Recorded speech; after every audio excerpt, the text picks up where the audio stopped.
Kotzebue Electric Association is unique in a lot of ways. Our location, for one, we're located above the Arctic Circle on Kotzebue Sound. It's also unique just in the community makeup itself. We're a very small community. We're a hub community for 12 other communities that receive medical services, transportation services, and other services that are part of life here in Kotzebue. We have 1,200 meters on our system, so we're a small system. We're also very isolated. We're not connected to anybody else by grid. To come to Kotzebue, you have to either get on an airplane or take a dog team possibly to get here, but we're not connected by roads to anywhere else in the world. Our generation mix is primarily diesel. We have been since the cooperative started in 1954, later than a lot of other co-ops in the world, but there wasn't a public utility or any kind of utility up to that point. And we've been primarily diesel up until 1997 when we started adding the first utility wind turbines in the state of Alaska. Since that time we've added more, so we're up to a count of 16 wind turbines currently. And we're also in the going to be adding 2 large turbines, so we're moving into a different generation and size of wind turbines that will be new to us. The smaller turbines were one that we started with. They're about 65, 66 kilowatts.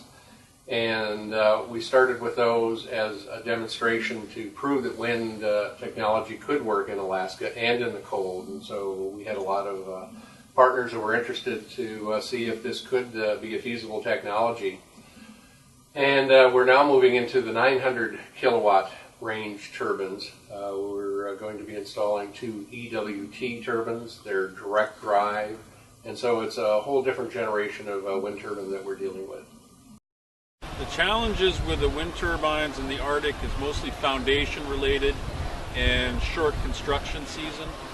The foundations are quite expensive, and they're sort of unique in terms of their installation.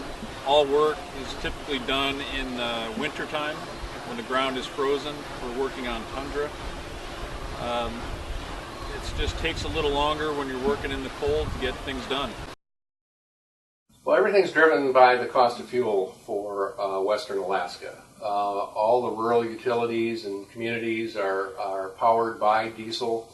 As an example of where our costs have been, in 2002, our fuel cost bill for the year was $1.5 million. In 2005, that doubled to $3 million.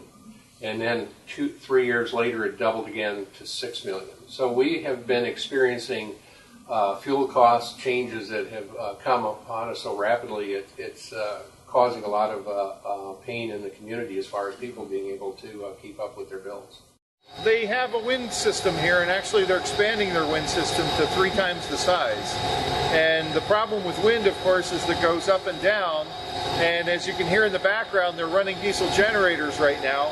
So the problem is when the wind goes up and down, the diesel generator has to follow that in the absence of a battery. And what a battery does is gives you a buffer between your intermittent wind and your load to the village. It's in a plumbing system in a house, they always have expansion tanks.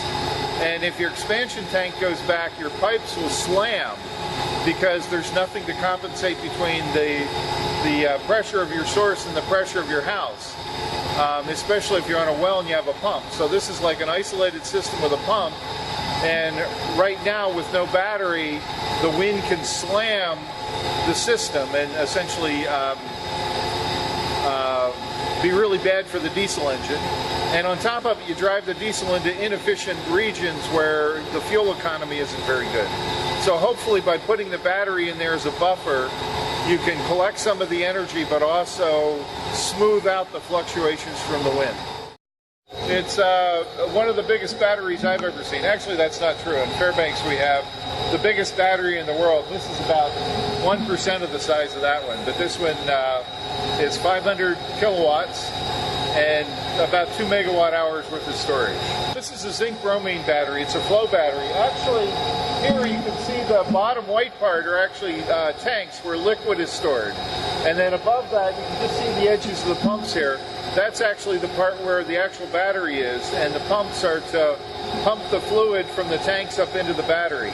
You have to pump it both during charging and discharging. What happens up in the stack is that zinc comes out of solution and plates out of zinc metal, and then that's in charging, and then during discharging you dissolve the zinc metal and take it back into the ionic state. You basically take an ion to metal and metal to ion, and you get to pump electrons around as part of that. This is serial number 1 of this battery in the field, so we're expecting to have some teething issues for sure, but on the other hand we have hope that it's very economical and it might actually work.